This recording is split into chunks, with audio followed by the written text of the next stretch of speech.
इस वीडियो में हम लोग समझने की कोशिश करेंगे कि परफेक्ट कंपटीशन के अंतर्गत लॉन्ग पीरियड में प्राइस और आउटपुट का निर्धारण कैसे किया जाता है। दूसरे शब्दों में we will see price and output determination under perfect competition in the long period. सबसे पहले लॉन्ग पीरियड में कंडीशंस क्या हैं इक्विलिब्रियम के लिए, और दो मेन कंडीशंस हैं इक्विलिब्रियम के लिए। ए है M C curve is equal to M R curve, M C curve M R curve के बराबर है। और दूसरा है the M C curve intersects the M R curve from below, M C curve M R curve को नीचे से काटती है। ये दोनों इक्विलिब्रियम कंडीशंस को हम लोग इस डायग्राम के माध्यम से समझ सकते हैं। आप देख सकते हैं एक्स एक्सिस पर क्वांटिटी है और वाई एक्सिस पर प्राइस है। चूंकि परफेक्ट कंपटीशन में प्राइस तो इंडस्ट्री के द्वारा तय किया जाता है, और जो प्राइस इंडस्ट्री के द्वारा तय किया जाता है वही प्राइस फर्म के लिए भी लागू होता है। और इसीलिए फर्म का जो प्राइस है, चूंकि फर्म अपने प्राइस को इंक्रीज या डिक्रीज नहीं कर सकती है परफेक्ट कंपटीशन में, फर्म का जो प्राइस है वह हॉरिजॉन्टल होगा एक्स एक्सिस के पैरेलल। और price is equal to M R, हम लोग प्राइस कहें या एवरेज रेवेन्यू कहें दोनों बराबर है, क्योंकि प्राइस वही रहेगा, प्राइस में किसी तरह का परिवर्तन नहीं होगा। तो एवरेज रेवेन्यू भी एम आर के बराबर है। कहने का मतलब ए आर और एम आर दोनों बराबर हैं। तो इक्विलिब्रियम के कंडीशंस हैं। पहला कंडीशन है कि M C is equal to M R. तो इस पॉइंट पर आप देख सकते हैं, पॉइंट ई पर एम सी और एम आर दोनों बराबर हैं। दूसरा कंडीशन है कि M C curve intersects the M R curve from below, M C curve M R curve को नीचे से काटती है, और नीचे से काट रही है इस पॉइंट पर। यह हो गया पॉइंट ई। तो सेकेंड कंडीशन भी पूरा हो गया। फर्म के लिए तो सिर्फ आउटपुट डिटरमिन करना है, तो इक्विलिब्रियम पॉइंट से हमने एक परपेंडिकुलर खींचा एक्स एक्सिस की ओर, तो यह हो गया फर्म के लिए इक्विलिब्रियम क्वांटिटी ओ क्यू। तो यहां पर आप देख सकते हैं ई है इक्विलिब्रियम पॉइंट, इक्विलिब्रियम पॉइंट हो गया, ओ क्यू हो गया इक्विलिब्रियम आउटपुट, और ओपी हो गया equilibrium price.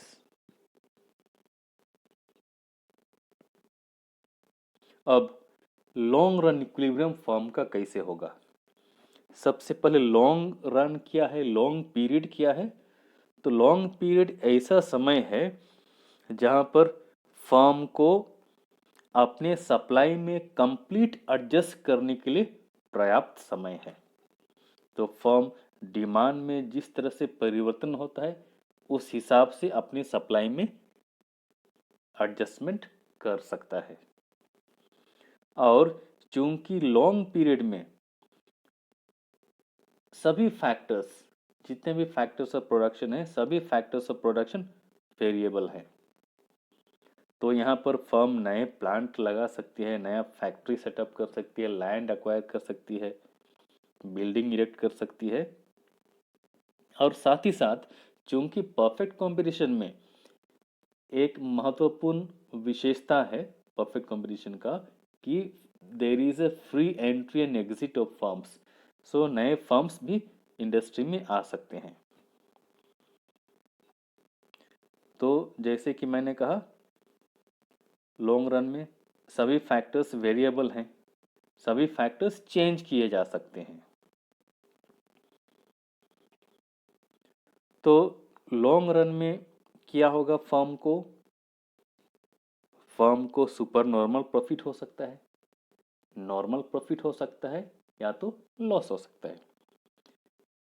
Basically long run में फर्म को नॉर्मल प्रॉफिट होगा, लेकिन हमारे पर्पस के लिए हम लोग देखेंगे सुपर नॉर्मल प्रॉफिट भी, नॉर्मल प्रॉफिट भी और लॉस भी। क्यों फर्म को नॉर्मल प्रॉफिट होगा इन द लॉन्ग रन में, क्योंकि जब कुछ फर्म्स शॉर्ट पीरियड में सुपर नॉर्मल प्रॉफिट कमा रहे होंगे तो बाकी फर्म्स भी इसे देखकर आकर्षित होंगे, वे भी इंडस्ट्री में घुसना चाहेंगे, वे भी प्रॉफिट कमाना चाहेंगे। और चूंकि यहाँ पर एंट्री के ऊपर तो कोई रेस्ट्रिक्शन नहीं है, कोई भी फर्म इंडस्ट्री में घुस सकता है। तो जब बहुत सारे फर्म्स इंडस्ट्री में आते हैं, जब नए फर्म्स इंडस्ट्री में आएंगे तो इससे क्या होगा, सप्लाई बढ़ेगा और प्राइस घटेगा। तो इसीलिए फर्म को in the long run normal profit होगा, लेकिन हमारे पर्पस के लिए we will see super normal profit, normal profit as well as loss. तो सबसे पहला सुपर नॉर्मल प्रॉफिट क्या है, आप देख सकते हैं सुपर नॉर्मल प्रॉफिट। तो फर्म को सुपर नॉर्मल प्रॉफिट होगा जब फर्म का एवरेज रेवेन्यू एवरेज कॉस्ट से ज़्यादा होगा। तो जैसे कि मैंने कहा कि कुछ फर्म्स ये देखते हैं कि शॉर्ट रन में कई फर्म्स हैं उन्हें प्रॉफिट हो रहा है, तो वे भी मार्केट में घुसने की कोशिश करेंगे और उससे क्या होगा, सप्लाई बढ़ेगा और प्राइस नीचे गिरेगा।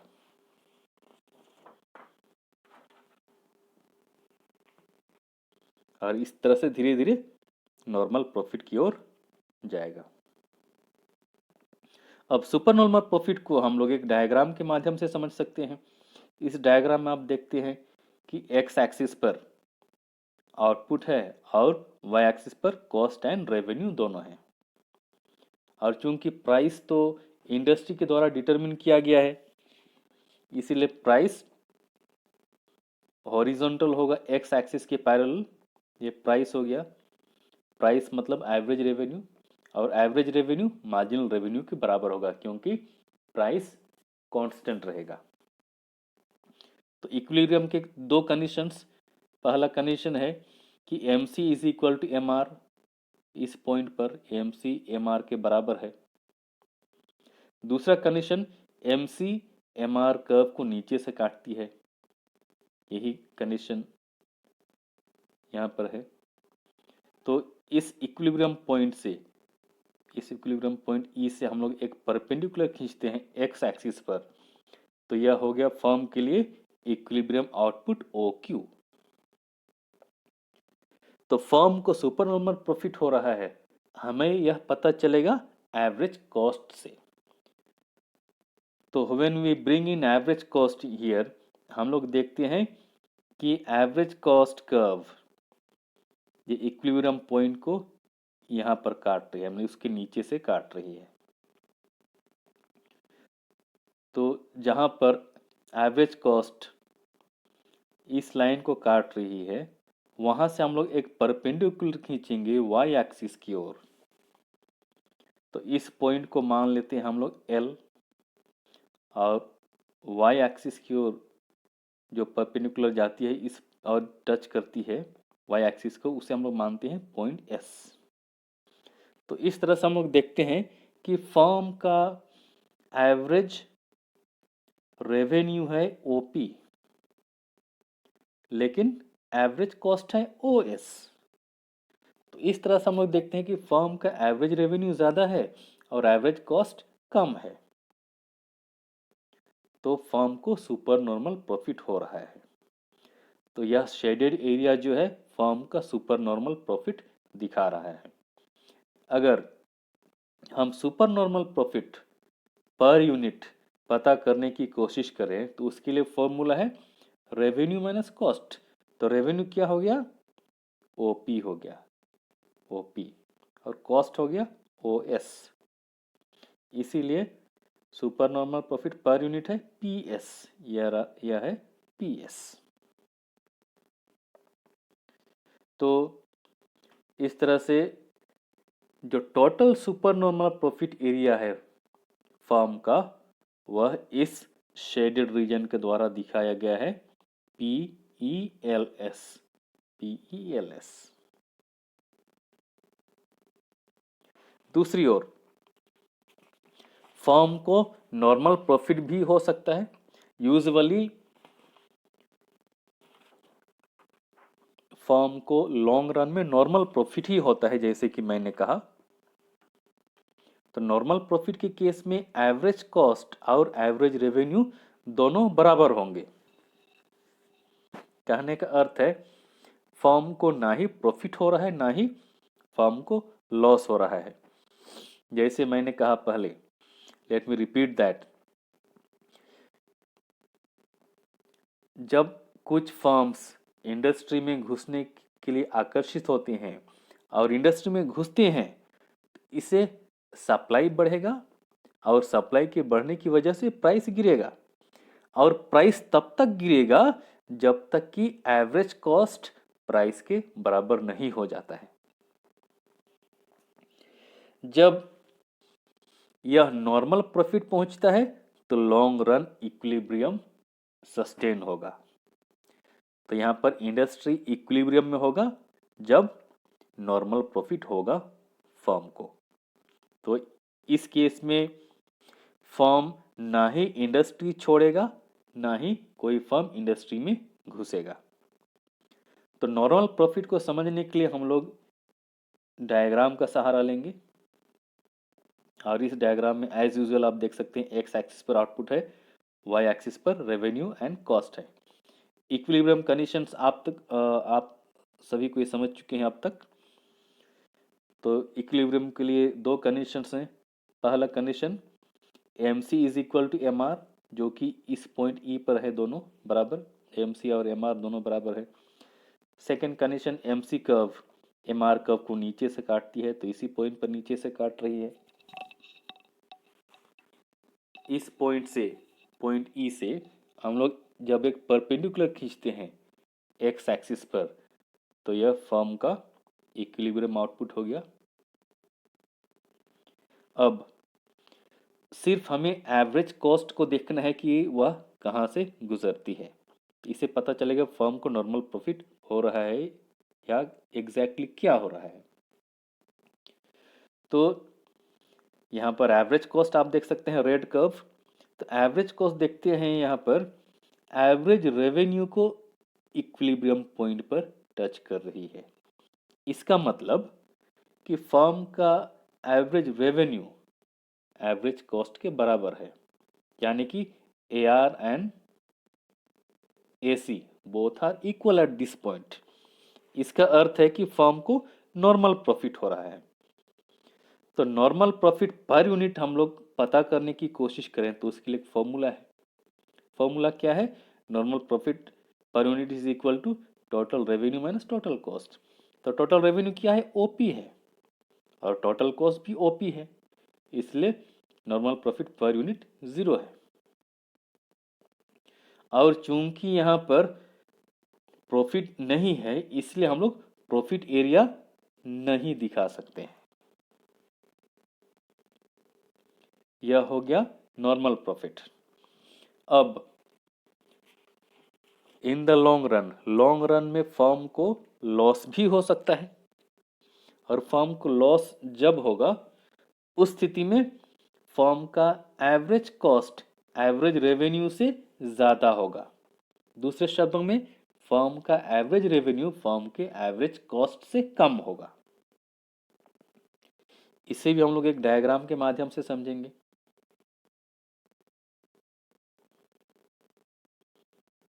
यहाँ पर आप देख सकते हैं X axis and Y axis. X axis में आउटपुट है, वाई एक्सिस में कॉस्ट एंड रेवेन्यू हम लोग ले रहे हैं। फर्म का इक्विलिब्रियम कंडीशंस भी हम लोग देखेंगे। प्राइस तो इंडस्ट्री के द्वारा डिटरमिन किया गया है, प्राइस, ए आर, डिमांड, ये सारी एक ही चीज़ें हैं। यहाँ पर A R is equal to M R. पहला कंडीशन है कि M C should be equal to M R, जो कि पॉइंट ई पर हैं, दोनों बराबर। दूसरा कंडीशन है M C curve should intersect the M R curve from below. M R curve को एम सी कर्व नीचे से यहाँ इस पॉइंट पर काट रही है, तो इक्विलिब्रियम पॉइंट हो गया। यहाँ से हम लोग एक परपेंडिकुलर खींचेंगे एक्स एक्सिस पर, तो यह फर्म का इक्विलिब्रियम आउटपुट हो गया। अब हमें यह देखना होगा कि फर्म का एवरेज कॉस्ट कहाँ पर है। तो जब हम फर्म का एवरेज कॉस्ट देखते हैं तो हमें ये पता चलता है कि फर्म का एवरेज कॉस्ट एवरेज रेवेन्यू से काफ़ी ऊपर जा चुका है। ये फर्म का एवरेज रेवेन्यू है, लेकिन ये एवरेज रेवेन्यू है यह लाइन, लेकिन एवरेज कॉस्ट काफ़ी ऊपर जा चुका है। तो हम लोग पॉइंट ई से, इक्विलिब्रियम पॉइंट से एक लाइन खींचेंगे, एक वर्टिकल लाइन खींचेंगे ऊपर की ओर, जब तक कि वह लाइन एवरेज कॉस्ट को टच नहीं करती है। तो जिस पॉइंट पर vertical line average cost curve को टच करती है उसे हम लोग पॉइंट एन मान लेते हैं। पॉइंट एन से हम लोग एक परपेंडिकुलर खींचते हैं वाई एक्सिस पर, और इस पॉइंट को हम लोग मान के चलते हैं एस। तो यहाँ पर स्पष्ट है कि ओपी फर्म का एवरेज रेवेन्यू है और ओएस फर्म का एवरेज कॉस्ट है। तो यहाँ पर पूरी तरह से क्लियर है कि फर्म का एवरेज कॉस्ट एवरेज रेवेन्यू से ज़्यादा है, इसीलिए फर्म को लॉस हो रहा है।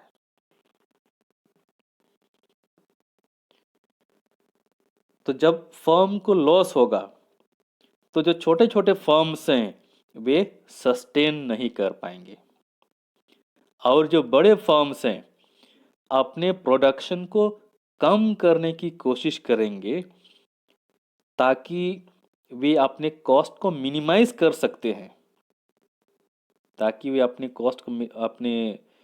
कॉस्ट को मिनिमाइज कर सकें, और साथ ही साथ सप्लाई भी वे डिक्रीज करेंगे। और धीरे धीरे अगर सप्लाई में और ज़्यादा कमी आती है तो धीरे धीरे प्राइस बढ़ेगा और फिर से फर्म का प्रॉफिट नॉर्मल लेवल पर आ सकता है। और इसी के साथ में I am sure all of you might have understood what I was trying to explain. So thank you for watching.